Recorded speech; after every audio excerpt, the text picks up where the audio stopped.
नमस्कार दोस्तों, मैं वैशाली आपका हार्दिक स्वागत करती हूं अवचेतन स्टडी के इस ऑनलाइन प्लेटफॉर्म पर। तो कैसे हैं आप सभी? आशा करती हूं कि सभी बहुत अच्छे होंगे और अच्छे ढंग से अपनी परीक्षा की तैयारियों में लगे होंगे। तो जैसा कि आप सभी जानते हैं, आपका चैप्टर अलंकार चल रहा था, जो कि आपका एक पार्ट हो चुका है। आज आपका अलंकार का सेकंड पार्ट है, ठीक है। तो जो बचे हुए अलंकार हैं वो भी हम आज देख लेंगे, ठीक है। तो आइए चलते हैं अपनी क्लास की तरफ। तो आज आप पहला अलंकार जो पढ़ेंगे वो पढ़ेंगे वक्रोक्ति अलंकार। क्या पढ़ेंगे भाई? आज हम पढ़ेंगे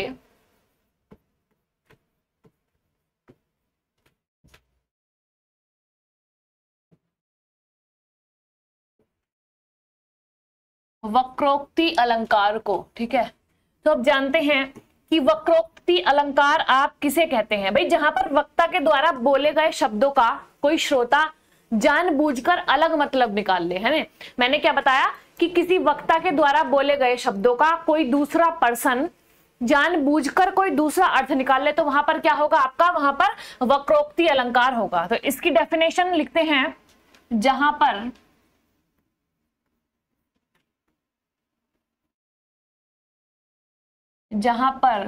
वक्ता के द्वारा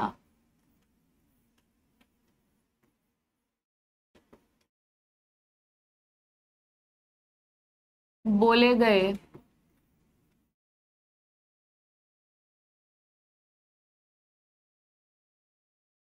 शब्दों का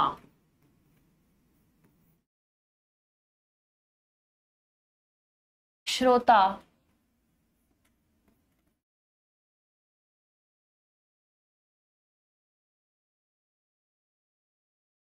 अलग अर्थ निकाले, है ना।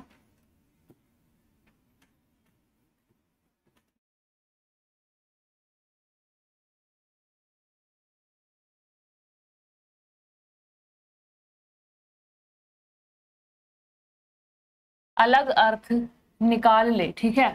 तो उसको क्या कहेंगे? उसे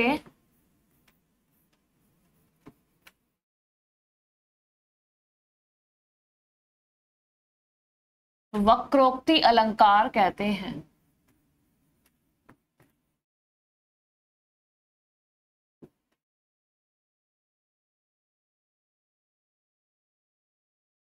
ठीक है, सभी समझ गए ना भाई? वक्र मीन्स क्या होता है आपका? इसका वक्र और उक्ति, इसका जो संधि विच्छेद होगा वक्र और उक्ति होगा। वक्र मीन्स क्या होगा आपका? टेढ़ा, है ना।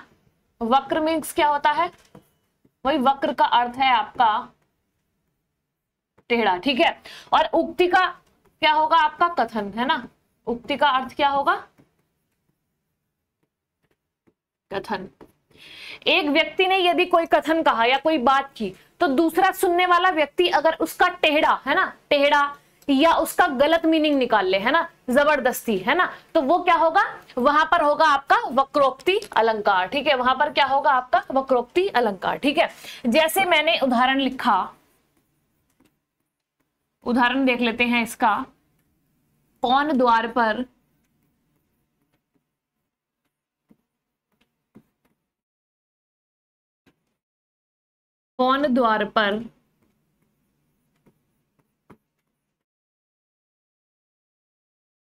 हरि में राधे, क्या वानर का काम यहां, है ना। तो यहां आपको स्पष्ट दिखाई दे रहा होगा, क्या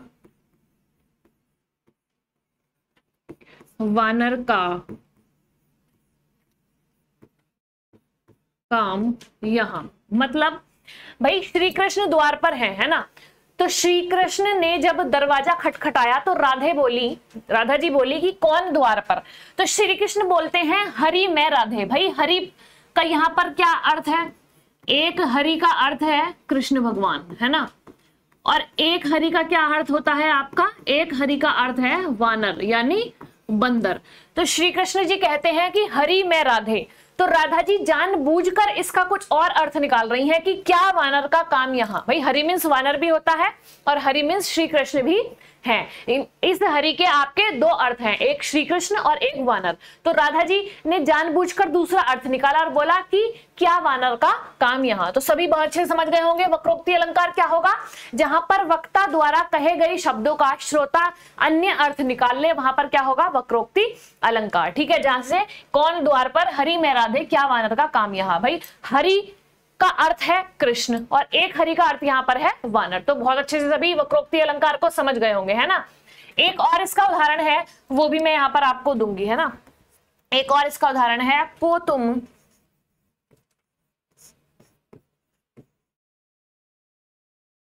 हो इत आए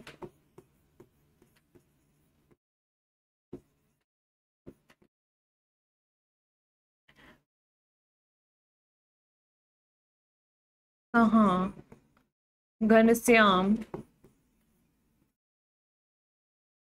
हो तो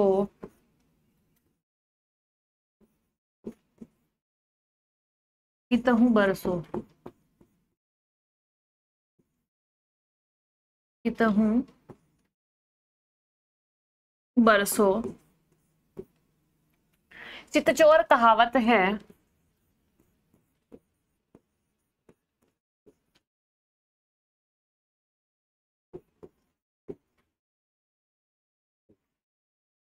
चितचोर कहावत है हम तो तहाँ जाहूं जहां तहाँ जाहूं जहां धन सरसों, है ना। तो अब आप देखिए इसका अर्थ आपका क्या होगा। भाई एक घनश्याम का अर्थ होता है आपका बादल, है ना। एक घनश्याम का अर्थ क्या होता है आपका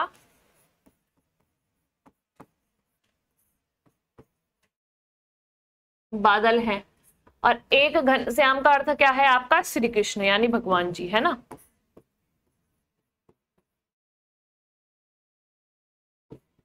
है ना। भाई एक घनश्याम का आपका अर्थ क्या हो गया बादल, और एक घनश्याम का आपका क्या अर्थ है श्री कृष्ण, है ना। तो वो कह रहा है कौतुम हो इत आए कहाँ घनश्याम हो तो कितहु बरसो। भाई तुम कौन हो जो यहाँ पर आए हो। तो श्री कृष्ण कह रहे हैं मैं हूं घनश्याम। अरे भाई घनश्याम हो तो अभी बरस के दिखाओ, यानी बादल हो अभी बरस के दिखाओ, है ना। वो फिर श्री कृष्ण कह रहे हैं कि चितचोर कहावत है हम तो। भाई मुझे चितचोर कहा जाता है, अन्य नाम उन्होंने अपना बताया कि मुझे चितचोर कहा जाता है। तो वो कह रहा है कि भाई चोर, अगर चोर हो तो कहीं और जाओ जहां पर आपको धन मिले, वहां जाकर चोरी करो, है ना। तो वक्ता क्या है जानबूझकर अन्य अर्थ निकाल रहा है ना। तो यहां पर आपका क्या होगा वक्रोक्ति अलंकार होगा। ठीक है, सभी समझ गए। जहां पर वक्ता के द्वारा दूसरा कोई शब्द बोला जाए और दूसरा व्यक्ति उसका जानबूझकर दूसरा अर्थ निकाल ले, तो वहां पर क्या होगा आपका वक्रोक्ति अलंकार। ठीक है, तो जल्दी से सभी स्क्रीनशॉट लेंगे, फिर चलते हैं अगले अलंकार की तरफ, है ना। अगला अलंकार आपका है श्लेष अलंकार, है ना। दूसरा आपका है श्लेष अलंकार। भाई श्लेष अलंकार क्या होता है। श्लेष का अर्थ क्या होता है आपका चिपकना। क्या होता है चिपकना।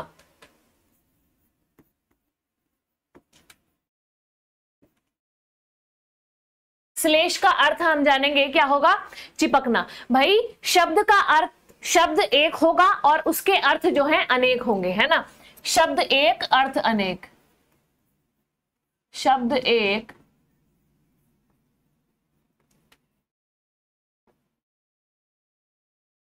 अर्थ अनेक कहते हैं श्लेष, है ना। ये आप राइम याद कर लीजिए।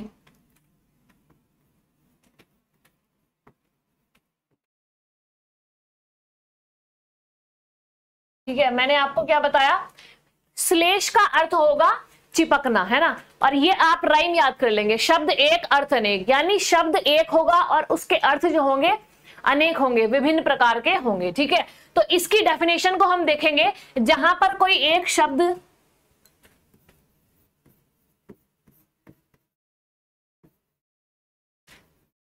जहां पर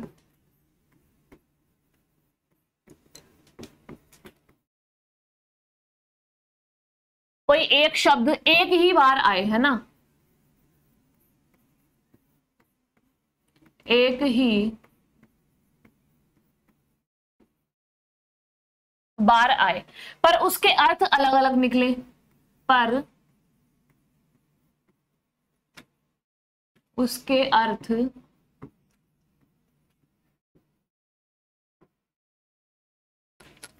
अलग अलग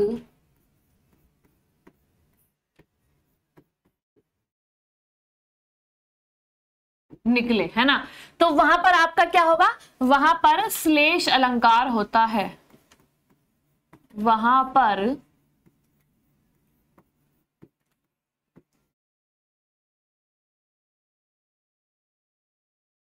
श्लेष अलंकार होता है। सभी समझ गए होंगे, मैंने आपको बताया श्लेष का अर्थ होता है चिपकना, यानी अर्थ एक, सॉरी शब्द एक और उसके अर्थ जो है अनेक निकलेंगे, है ना। तो यहां पर जो इसकी डेफिनेशन बनती है, जहां पर कोई शब्द एक ही बार आए परंतु क्या हो, उसका अर्थ जो है विभिन्न विभिन्न प्रकार से निकले, तो वहां पर आपका क्या होगा, श्लेष अलंकार होता है। ठीक है, जैसे मैं यहां पर आपको उदाहरण बताती हूं। उदाहरण में मैंने लिखा,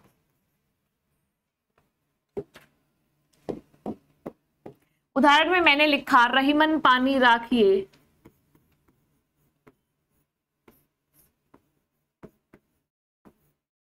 रहीमन पानी राखिए, बिन पानी सब सून, बिन पानी सब सून, पानी गए ना उबरे,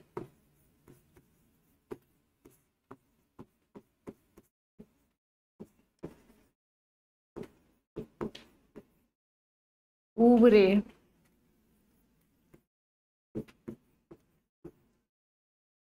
मोती मानुष चून। ठीक है, तो यहां आप देखिए पानी एक वर्ड है, यहां पर एक वर्ड ये पानी यूज हुआ है और इसके अर्थ जो हैं विभिन्न प्रकार से बताए गए हैं, है ना। तो जैसे देखेंगे हम, एक पानी का अर्थ आपका क्या बताया गया है, एक पानी का आपका अर्थ है मोती के लिए, है ना, मोती की चमक के लिए। ठीक है, दूसरे पानी का अर्थ आपका किसके लिए बताया गया है भाई, दूसरा आपका मनुष्य के लिए बताया गया है, किसके लिए, मनुष्य के लिए। और तीसरे पानी का जो आपका अर्थ है, तीसरे पानी का अर्थ किसके लिए, आटे के लिए। भाई आटे में पानी डालेंगे तभी तो वो उसको नमी, उसमें नमी बनेगी, अन्यथा आटे में नमी नहीं बनेगी। ठीक है, तो यहाँ क्या बता रहा है भाई, मोती की चमक जो है, एक तो मोती की चमक के लिए है, एक पानी का अर्थ मोती की चमक के लिए होगा, और जो दूसरे पानी का आपका अर्थ है वो मनुष्य के लिए इज्जत के रूप में बताया गया है, मनुष्य के लिए इज्जत के रूप में। तीसरा पानी का अर्थ है आपके आटे के भाव में, है ना। तो ये तीनों आपस में चिपके हुए हैं, है ना, क्या है, तीनों आपस में चिपके हुए हैं, शब्द एक है और उसके अर्थ जो है आपके तीन प्रकार से निकल रहे हैं। ठीक है, तो यहां पर आपका क्या होगा, श्लेष अलंकार होगा। सभी बहुत अच्छे से समझ गए होंगे। श्लेष अलंकार मैंने बताया जहां पर एक शब्द एक ही बार आए परंतु अर्थ उसके अलग अलग प्रकट हो। ठीक है, जैसे रहीमन पानी राखिए, बिन पानी सब सून, पानी गए ना उबरे, मोती मानुष चून। तो पानी का जो अर्थ है तीन प्रकार से यहाँ पर बताया गया है, मनुष्य के लिए इज्जत के रूप में, आटे के लिए, है ना, पानी आटे के लिए एक बार, और एक बार किसके लिए, मोती की चमक के लिए आपको बताया गया है। ठीक है, दूसरा उदाहरण भी हम यहीं पर देख लेंगे, है ना, इसका दूसरा उदाहरण भी हम एक बार देख लेंगे। भाई दूसरा उदाहरण मैंने लिखा,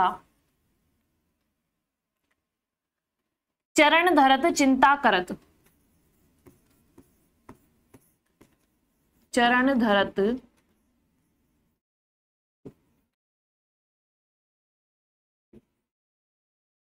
चिंता करत,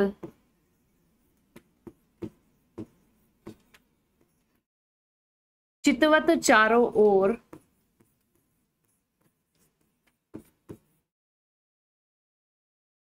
सुब्रन को खोजत फिरत।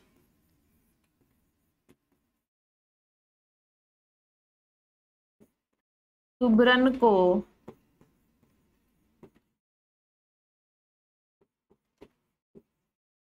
खोजत फिरत, कवि व्यभिचारी और चोर। कवि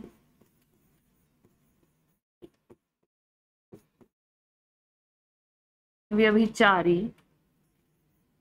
और चोर। तो अब देखिए आप, एक शब्द के तीन अर्थ निकलते हैं। सुब्रन, ये जो आपका सुबरन है इसके आपके 3 अर्थ है। कितने अर्थ हैं?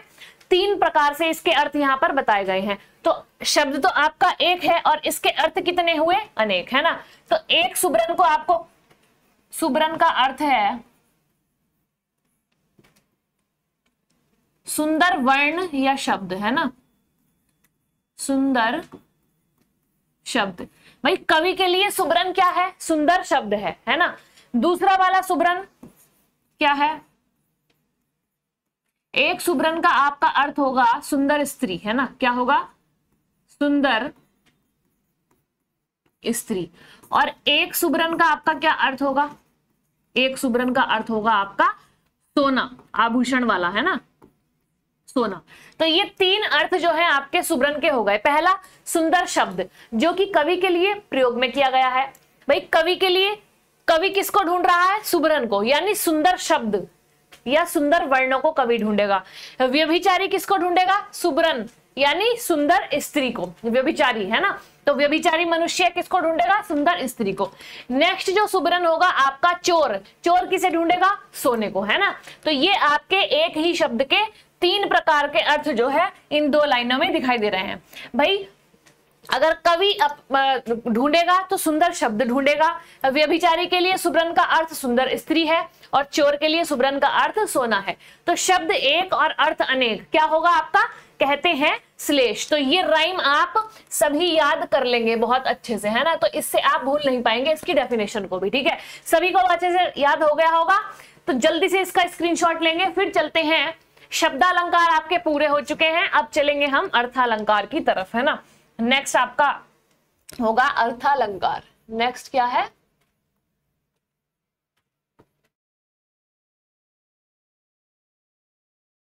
अर्थालंकार, है ना। अब इसको देख लेते हैं हम। अर्थालंकार आपके क्या होते हैं? भाई जहां अर्थ के कारण काव्य में क्या आए? चमत्कार हो। जहां अर्थ के कारण काव्य में चमत्कार हो वहां क्या होगा? अर्थ अलंकार। जहां अर्थ के कारण, इसकी डेफिनेशन लिखेंगे, जहां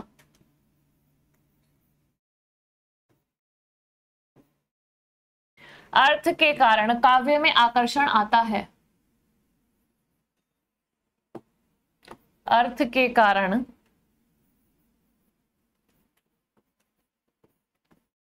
काव्य में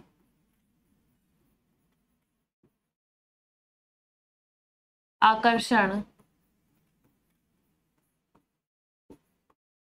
आता है, ठीक है।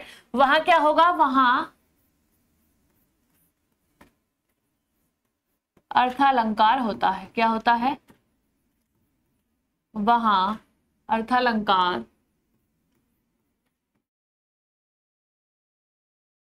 होता है, ठीक है। अर्थालंकार के भेद देखेंगे। क्या देखेंगे? अर्थालंकार के भेद।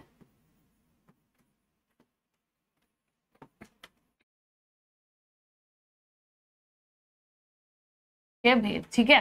भाई मैंने क्या बताया? जहां अर्थ के कारण काव्य में आकर्षण आए या चमत्कार हो तो वहां पर आपका क्या होगा? अर्थालंकार। इसके भेद हम देख लेते हैं। इसके भेद होंगे, पहला होगा आपका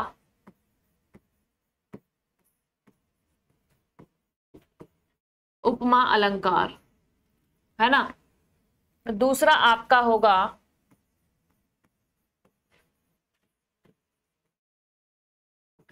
रूपक अलंकार। तीसरा आपका होगा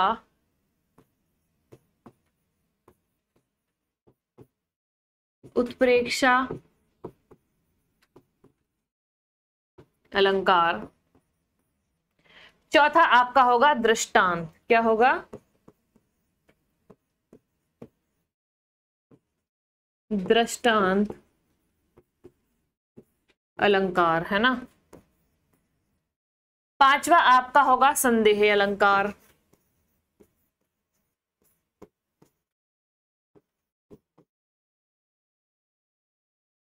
संदेह अलंकार, ठीक है। छठा मैं लिखूं अतिशयोक्ति।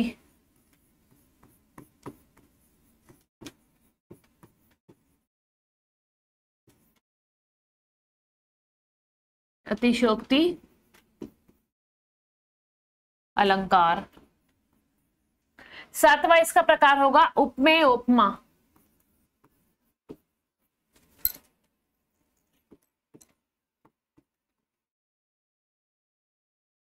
उपमेय उपमा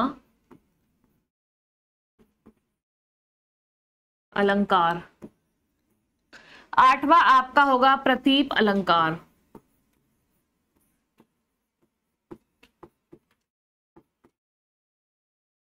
प्रतीप अलंकार, ठीक है। नौवां लिखती हूं मैं अनन्वय।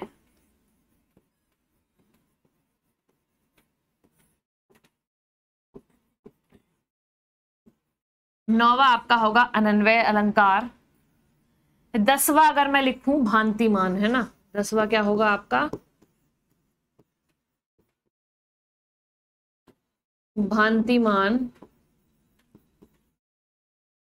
अलंकार, ठीक है। 10वां होगा आपका भांतिमान अलंकार। 11वां मैं लिखूं दीपक अलंकार, क्या होगा? अब इतने सारे अलंकार देखकर आप घबराएंगे नहीं, है ना भाई, ये इसके प्रकार ही बहुत सारे हैं, परंतु आपसे जो है कुछ ही जो इंपॉर्टेंट अलंकार होंगे वही आपसे पूछे जाते हैं, बाकी आपसे नहीं पूछे जाते। बस मैं आपको यहाँ पर लिखवा रही हूँ, ठीक है। जैसे आपका मोस्ट इंपॉर्टेंट है उपमा, रूपक, उत्प्रेक्षा, ये तीनों आपसे पूछे जाएंगे, ठीक है। संदेह अलंकार को और दृष्टांत को भी हम देख लेंगे, अतिशयोक्ति को भी हम देख लेंगे, है ना। बाकी आप भांतिमान को एक बार देख लेंगे। बाकी ये जो सारे अलंकार हैं और भी लिखवाए हैं मैंने, और अभी और भी हैं जो मैंने सारे अभी नहीं लिखवाए, है ना। तो ये जो है आपके सिलेबस में यही है, ठीक है। आप इनसे ही जो मोस्ट इंपोर्टेंट है इनसे ही आपके क्वेश्चन बनते हैं, बाकी आपसे ये सब नहीं पूछे जाते, है ना। तो हम वही मोस्ट इंपोर्टेंट करते हुए चलेंगे, ठीक है। तो नेक्स्ट जल्दी से स्क्रीनशॉट लेंगे, फिर चलते हैं अपने पहले उपमा अलंकार की तरफ, है ना। पहला आपका क्या होगा उपमा अलंकार, और आपसे अर्थालंकार के अवयव भी पूछे जाते हैं। क्या पूछे जाते हैं? अर्थालंकार के अवयव। तो इनको देख लेंगे एक बार।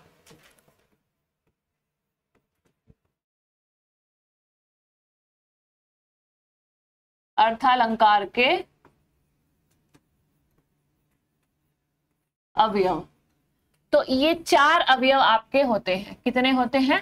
4 अवयव होते हैं। कौन कौन से होते हैं भाई? पहला आपका होता है उपमेय। क्या होता है?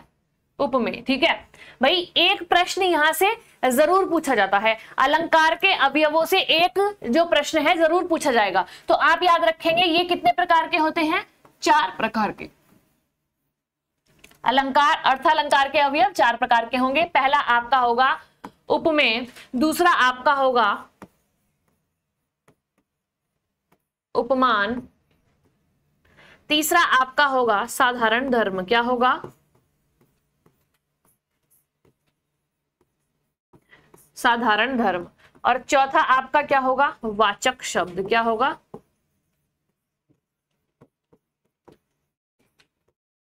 वाचक शब्द। अब इन चारों को समझेंगे कि ये क्या क्या कैसे होते हैं, ठीक है। तो मैं बात करती हूं सबसे पहले उपमेय की, है ना। तो ये मैंने एक उदाहरण लिखा इसके सामने, राधा चांद सी सुंदर है। मैंने इसके सामने एग्जाम्पल लिखा, राधा चांद सी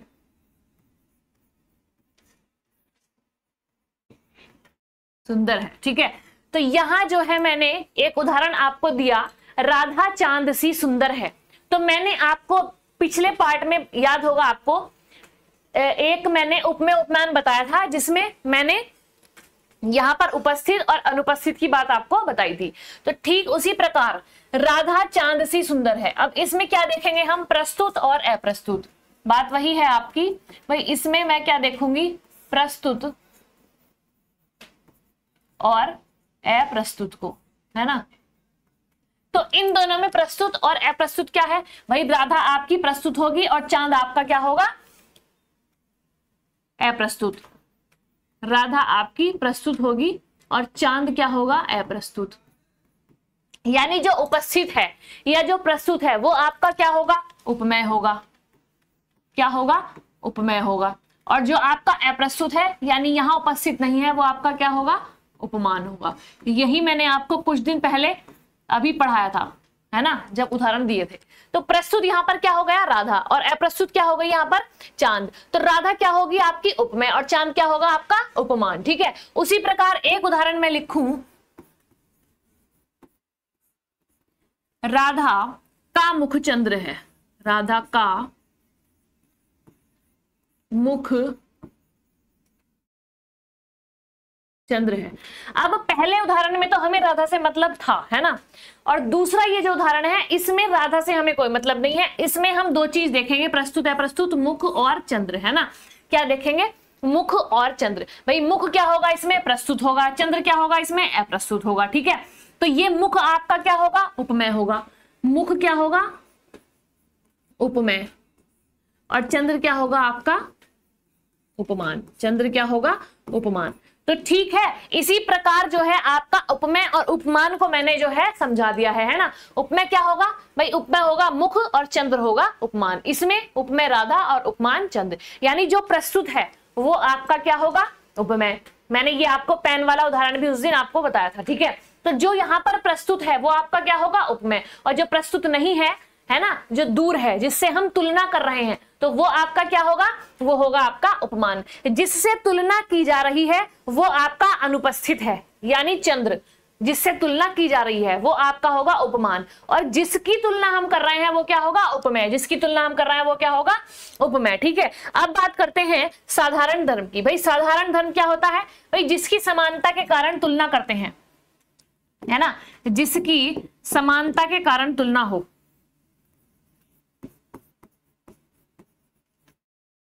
जिसकी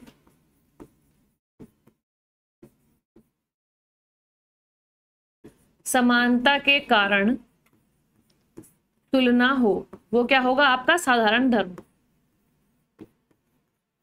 वो आपका क्या होगा साधारण धर्म। भाई जैसे राधा की तुलना क्यों हो रही थी, भाई सुंदरता के कारण ही तो उसकी तुलना हो रही है। भाई चंद्र से जब हम राधा की तुलना कर रहे हैं तो वो किस कारण हो रही थी, उसका कारण क्या था, सुंदरता कारण था। क्या था, सुंदरता कारण। तो सुंदरता के कारण जो है चांद से इसकी तुलना मैंने की, है ना।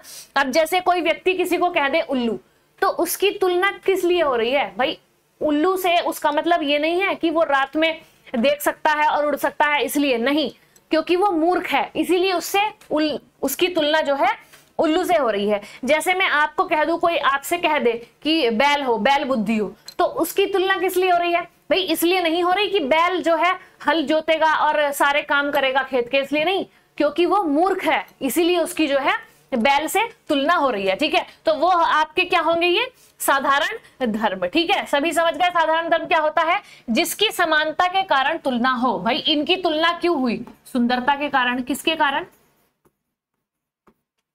सुंदरता के कारण जो है चांद से हमने किसकी तुलना की, राधा की तुलना की। भाई राधा की तुलना क्यों हुई, सुंदरता के कारण। ठीक है, तो इसमें साधारण धर्म का मतलब है कारण, जिससे हम तुलना करेंगे, जिसकी समानता के कारण तुलना होगी, वो आपका क्या होगा साधारण धर्म। अब चलते हैं, नेक्स्ट है आपका वाचक शब्द। वाचक शब्द आपके क्या होंगे, भाई जिनके कारण तुलना होती है, इसको हम लिख लेंगे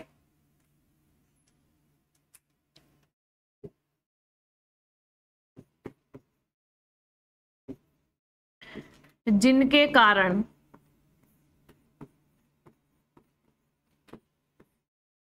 तुलना होती है, वह वाचक शब्द है, वह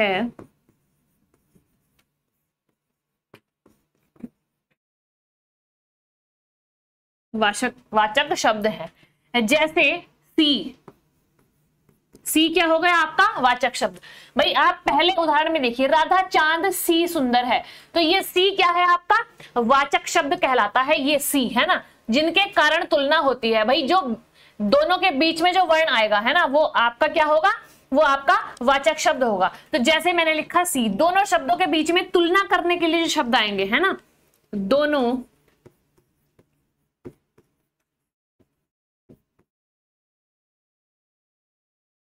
शब्दों के बीच में तुलना करने के लिए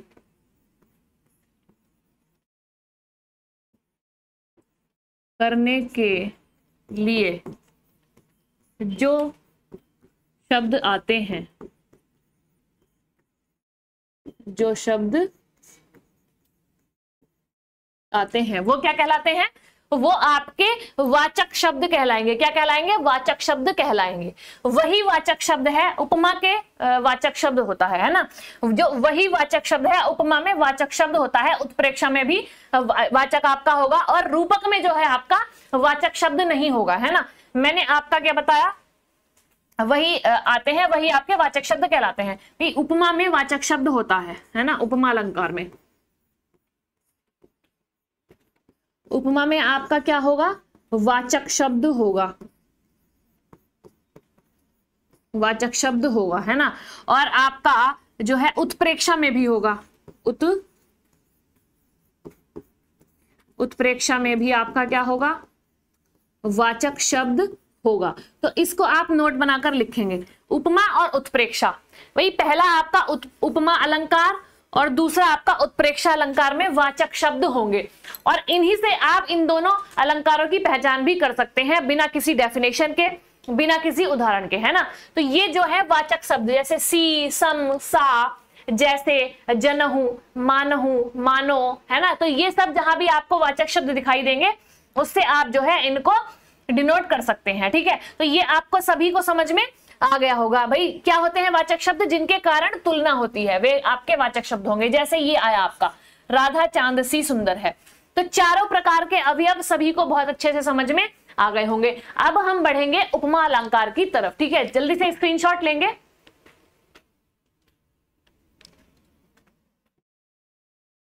नेक्स्ट हम देखते हैं उपमा अलंकार। क्या देखते हैं?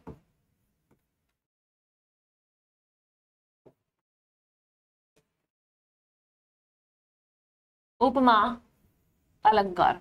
तो उपमा अलंकार क्या होता है भाई? उपमा अलंकार यानी तुलना, जब किसी व्यक्ति या वस्तु की तुलना की जाए, है ना। तो अब देख लेते हैं इसकी डेफिनेशन। तुलना, इसका अर्थ क्या होगा आपका? तुलना, तुलना करना, है ना। तो अब यहां इसकी डेफिनेशन बनेगी, जब किसी व्यक्ति या वस्तु की तुलना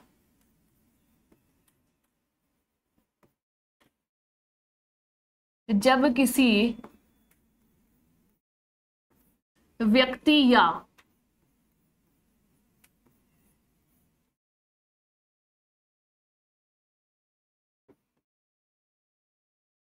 वस्तु की तुलना किसी दूसरे व्यक्ति या दूसरे व्यक्ति से की जाए, किसी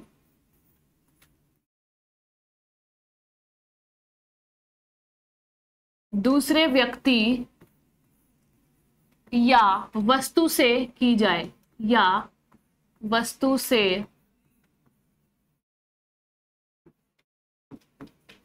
की जाए, है ना। तो वहां पर आपका क्या होगा? वहां पर आपका उपमा अलंकार होता है। वहां पर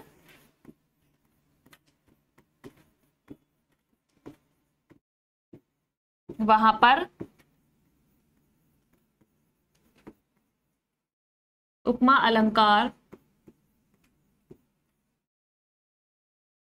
होता है, ठीक है।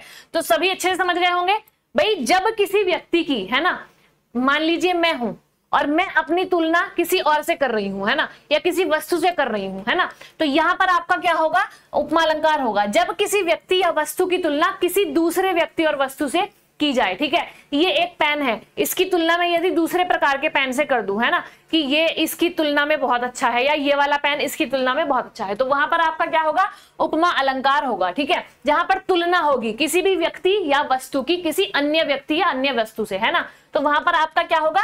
उपमा अलंकार होगा, ठीक है। जैसे मैं उदाहरण में यहां पर बताऊं आपको, जैसे मैं उदाहरण आपको देती हूं, सागर सा गंभीर हृदय हो,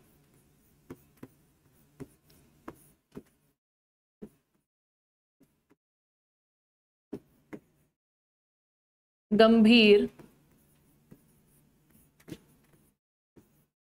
हृदय हो, गिरी सा ऊंचा हो जिसका मन, है ना, गिरी सा ऊंचा हो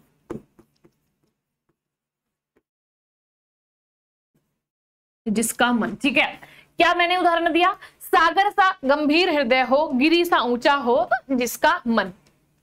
तो मैंने क्या बताया था भाई, वाचक शब्द आपको दिखाई दे रहा है इसमें, वाचक शब्द इसमें क्या है, सा। क्या है वाचक शब्द आपका, क्या आया, सा, सी, सा, सम। ये अगर यदि ये शब्द आपके आते हैं तो आपका क्या होगा, उपमा अलंकार। बिना किसी उदाहरण के और बिना किसी डेफिनेशन के आप इनको पहचान सकते हैं। ये आपकी शॉर्ट ट्रिक टाइप आप मान लीजिए। भाई इसमें क्या है, वाचक शब्द सा आ रहा है, सागर सा गंभीर हृदय हो, गिरी सा ऊंचा हो जिसका मन। तो गुण मिलेगा तो आपका उपमा अलंकार होगा, और यदि वाचक शब्द ही नहीं होंगे और गुण भी नहीं मिलेगा तो आपका जो है उपमा अलंकार नहीं होगा। मैंने आपको बताया गुण मिलेगा तो क्या होगा, उपमा अलंकार, है ना। गुण मिलेगा तो क्या होगा, उपमा अलंकार, है ना। गुण मिलेगा तो आपका क्या होगा, उपमा अलंकार। गुण नहीं मिल रहा है तो आपका जो है उपमा नहीं होगा। सभी ध्यान रखेंगे, गुण मिलेगा तो उपमा होगा, ठीक है भाई। साधारण धर्म होगा तो उपमा होगा, और वाचक शब्द भी होगा जैसे सा, सी, और आपका सम, सा सी से जो त्यों। मैंने यहां पर लिख देती हूं सा, सी, है ना, से, और आपका ज्यों त्यों, ज्यों त्यों या सो, है ना। ये जो है आपके ये वाले वर्ण अगर यदि आएंगे तो आपका क्या होगा, ये वाचक शब्द होते हैं, तभी आपका क्या होगा, उपमा, है ना। दूसरा पहले मैंने लिखा गुण मिलेगा, और दूसरा साधारण धर्म होगा। क्या होगा, साधारण धर्म। साधारण धर्म यदि होगा तो भी आपका क्या होगा, उपमा अलंकार। तो इनको आप नोट बनाकर अपने नोट्स में ऐड कर लेंगे, जिससे आपको आसानी होगी समझने में, ठीक है भाई। वाचक शब्द होंगे, साधारण धर्म होगा तो आपका क्या होगा, उपमा अलंकार। वाचक शब्द नहीं होंगे, साधारण धर्म नहीं होगा, गुण नहीं मिलेगा तो आपका क्या होगा, उपमा अलंकार नहीं होगा, ठीक है। जैसे उदाहरण में मैंने लिखा, जल्दी से स्क्रीनशॉट लेंगे या फिर मैं इसी पेज पर आपका लिख देती हूँ, है ना। जैसे मैं आपका उदाहरण देती हूं, है ना, एक मिनट इसको मैं अलग कर लेती हूं एक बार।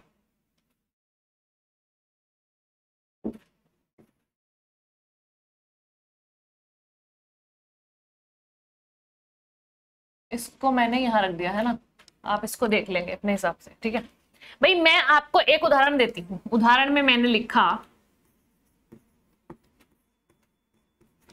कि नीलिमा चंद्रमा जैसी सुंदर है। क्या है, नीलिमा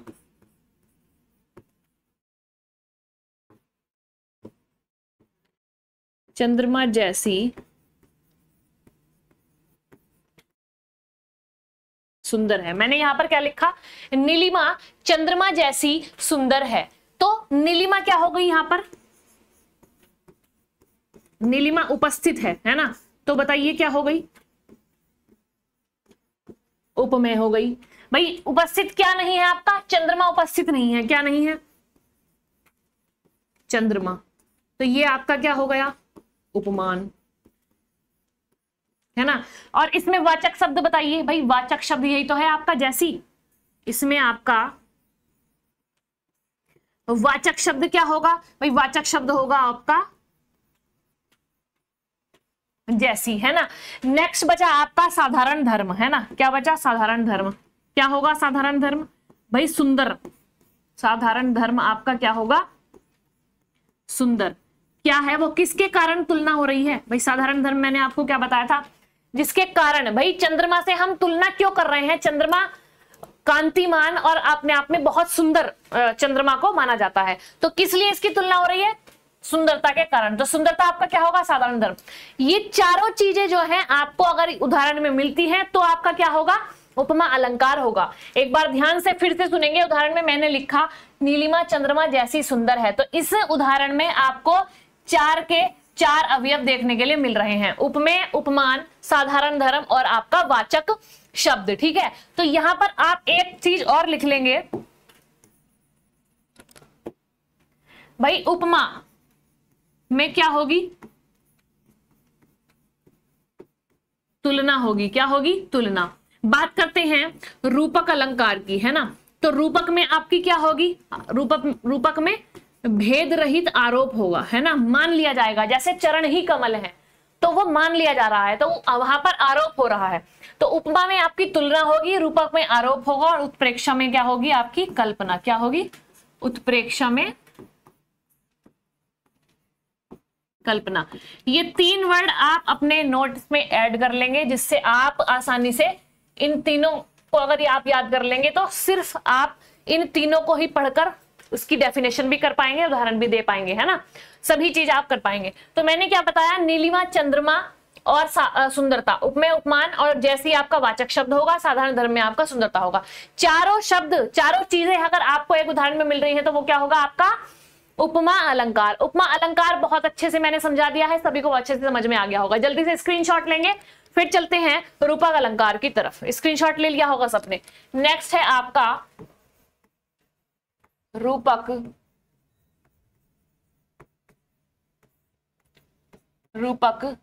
अलंकार।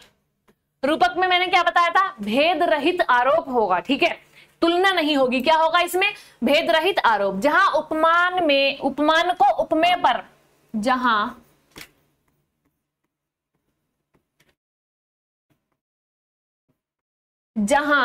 उपमान में उपमान को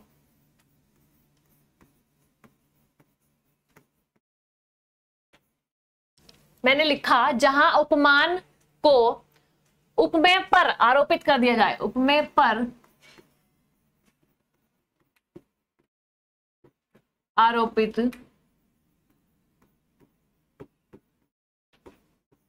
कर दिया जाए, या भेद रहित आरोप हो, है ना, या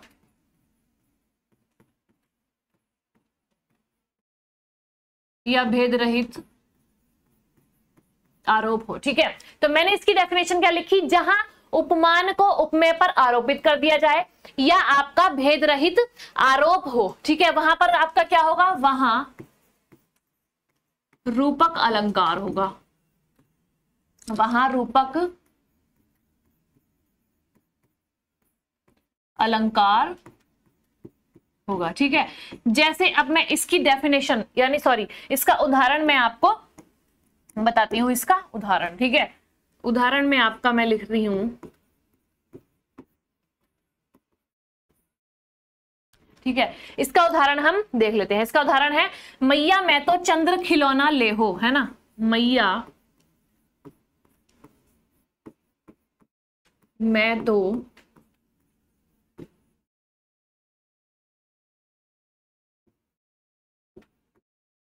चंद्र ले हो, चंद्र खिलौना ले हो। अब यहां पर क्या हो रहा है, यहां पर आपको कोई वाचक शब्द दिखाई दे रहा है नहीं ना, तो जहां पर आपको वाचक शब्द नहीं दिखाई देगा वहीं यही आपकी सबसे बड़ी पहचान होगी। यहां पर वाचक शब्द नहीं है, यहां पर होता मैया मैं तो चंद्र सा खिलौना ले हो, तो आपका क्या हो जाता उपमा अलंकार। अब यहां आपका वाचक शब्द नहीं दिखाई दे रहा है, यानी इस पर आरोप हो रहा है कि चंद्र खिलौना ही चाहिए, चंद्र जैसा नहीं, चंद्र खिलौना ही, यानी चंद्र ही चाहिए, ठीक है। तो मैया मैं तो चंद्र खिलौना ले हूं, ये आपका उदाहरण हो गया। इसमें आपका कोई भी वाचक शब्द नहीं है, ठीक है, नहीं है ना वाचक शब्द, तो आपका क्या होगा, रूपक अलंकार हो जाएगा, ठीक है। नेक्स्ट एक उदाहरण मैं देखती हूं, पायो जी मैंने राम रतन धन पायो, पायो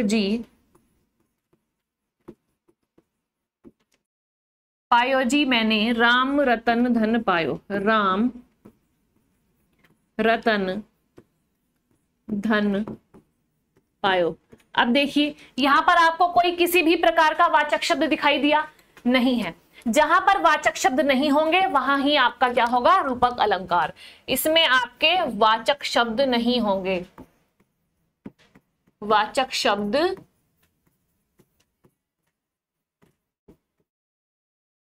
नहीं होंगे, ठीक है। रूपक में क्या नहीं होगा आपका, वाचक शब्द नहीं होंगे। जहां वाचक शब्द नहीं होंगे आपका सबसे बड़ा जो है, इसको छांटने की ट्रिक समझ लीजिए या जो भी, तो आप यहां पर क्या होगा आपका रूपक अलंकार। जहां भेद रहित आरोप होगा, तुलना नहीं होगी, वहां पर आपका क्या होगा, रूपक अलंकार। तो रूपक अलंकार सभी समझ रहे हैं। एक इसका उदाहरण है चरण कमल,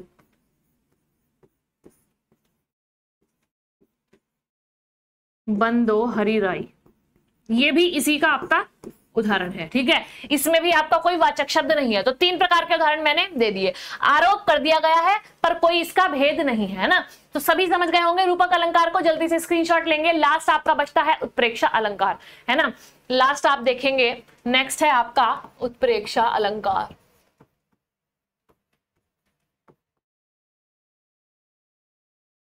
उत्प्रेक्षा अलंकार, उत्प्रेक्षा अलंकार में मैंने आपको क्या बताया था भाई, उपमा में क्या होगी, तुलना होगी, रूपक में भेद रहित आरोप होगा, और उत्प्रेक्षा में मैंने आपको क्या बताया था, इसमें आपकी कल्पना होती है, जहां उपमेय और उपमान की समानता के कारण,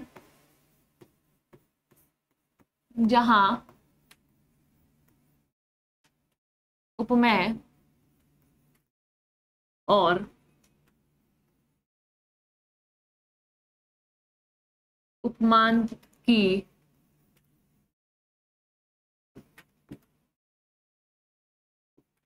समानता के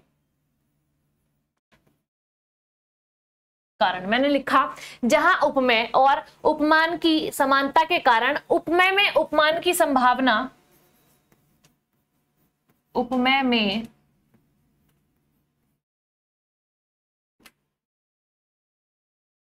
उपमान की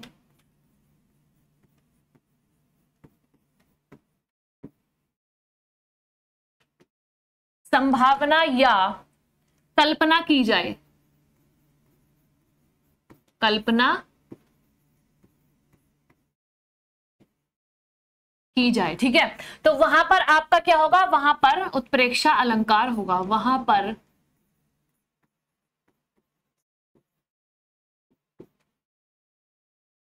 पर क्या होगा, उत्प्रेक्षा अलंकार होगा। ठीक है, अब इसके वाचक शब्दों को देख लेते हैं एक बार, है ना। इसमें भी मैंने आपको क्या बताया था, इसमें भी आपके वाचक शब्द होते हैं। तो इसके वाचक शब्द कौन कौन से होंगे ये हम देख लेंगे। इसके वाचक शब्द आपके होते हैं मनु मानो, मनु मानो,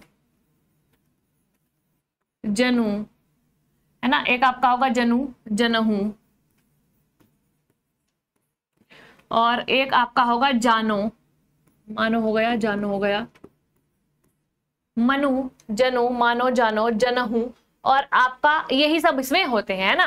तो ये वाचक शब्द आपके इसमें होंगे। मैंने आपको क्या बताया था, इसमें भी वाचक शब्द होंगे उपमा और आपके उत्प्रेक्षा में, रूपक में आपके नहीं होंगे। जो बीच वाला आपका अलंकार है भाई, उपमा रूपक उत्प्रेक्षा, तीनों का क्रम यही है। उपमा में आपका वाचक शब्द होगा, रूपक में नहीं होगा, फिर आपका उत्प्रेक्षा में होगा। ठीक है, जैसे मैंने आपका उदाहरण लिया, उदाहरण आप एक बार देखेंगे कि हिम के कणों से पूर्ण, हिम के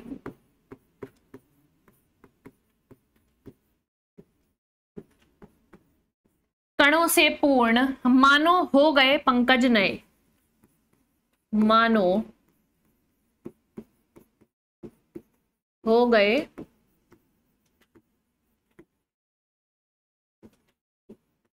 पंकज नए। ठीक है, तो आप देखिए मानो वाचक शब्द आ रहा है, मानो, तो क्या है आपका यहां पर उत्प्रेक्षा अलंकार। एक और मैं देख लेती हूं कि सखी सोहत गोपाल के,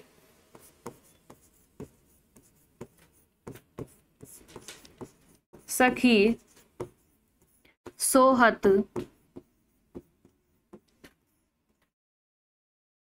है ना, सखी सोहत गोपाल के उर गुंजन की माल, उर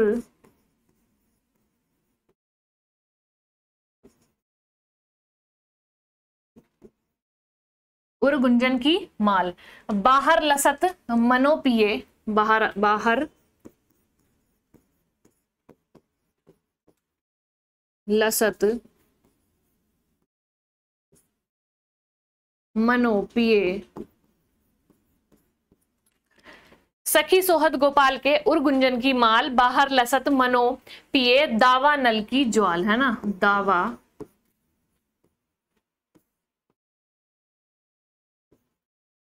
दावानल की ज्वाल। दोनों एग्जाम्पल में वाचक शब्दों को देखिए, वाचक शब्द इसमें मानो है, उसमें मनो है, ठीक है। तो आप वाचक शब्दों को देखकर ही पहचान कर पाएंगे कि क्या वहां पर क्या होगा, उत्प्रेक्षा अलंकार होगा, ठीक है। इसका एक और उदाहरण है, आपने सुना होगा, सोहत ओढ़े पीठ पतु श्याम सलोने गात, है ना, मनो नील मणि शैल पर आतप पर्यो प्रभात। तो जाने मानो, जानो, जनहु, मनहु, जहां भी आपका आएगा वहां पर आपका क्या होगा, उत्प्रेक्षा अलंकार होगा। सभी को बहुत अच्छे से समझ में आ गए होंगे। रूपक में आपका क्या होगा भाई, भेद रहित आरोप। उत्प्रेक्षा में कल्पना की जाएगी, उपमा में आपकी तुलना की जाएगी। तीनों प्रकार के आपके अलंकार बहुत अच्छे से आपको समझ में आ गए होंगे। कुछ अलंकार बचे हुए हैं, वो मैं आपको कल थर्ड पार्ट में लेकर आऊंगी। ये सारा आप सभी को अच्छे से समझ में आ गया होगा। तो अब मिलते हैं अपनी कल की क्लास में, तब तक के लिए धन्यवाद। हंसते रहिए, मुस्कुराते रहिए और अपनी परीक्षा की तैयारियों में लगे रहिए।